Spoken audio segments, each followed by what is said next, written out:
মুখের ভাষা যেখানে পথ হারায়, শিল্পের ভাষা সেখানে দেয় নতুন পথের সন্ধান। শিল্পের ভাষা প্রকাশে কখনো প্রতিবাদ, কখনো প্রেম নিবেদনের মাধ্যম হয়ে ওঠে নাচের মুদ্রা। বিশ্বজুড়ে চর্চিত নাচের বিভিন্ন ধারার মধ্যে বিংশ শতাব্দীতে জনপ্রিয় হয়ে ওঠে ব্যালে বা ব্যালেট নাচ।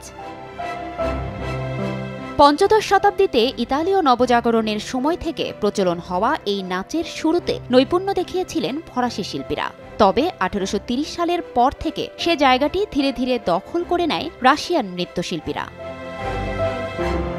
অভিনয় এবং সঙ্গীতের সমন্বয়ে সৃষ্ট এই শিল্পে বিশেষভাবে নজর কাড়ে শিল্পীদের পায়ের কাজ বা টোয়ের কলাকৌশল। বিংশ শতাব্দীতে কোরিওগ্রাফার জর্জ ব্যালেন্সিয়ানের কল্যাণে ব্যালেট ডান্সের বিশ্বব্যাপী প্রসার ঘটে, যা মডার্ন ব্যালে নামে আমেরিকা ও জার্মানিতে ছড়িয়ে পড়ে। তবে ব্যালে যে কেবল মেয়েদের নাচই নয় তা প্রমাণ করেছেন বিশ্বযুগের সেরা পুরুষ ব্যালে শিল্পী রুডলফ খামেটোভিচ নুরিয়েভ।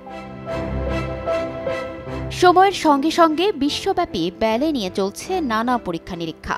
বাংলাদেশও এর বাইরে নয়। বাঙালি কন্যা ব্যালে নাচছে, তাও আবার ঢাকা বিশ্ববিদ্যালয়ের রাজু ভাস্কর্যের সামনে।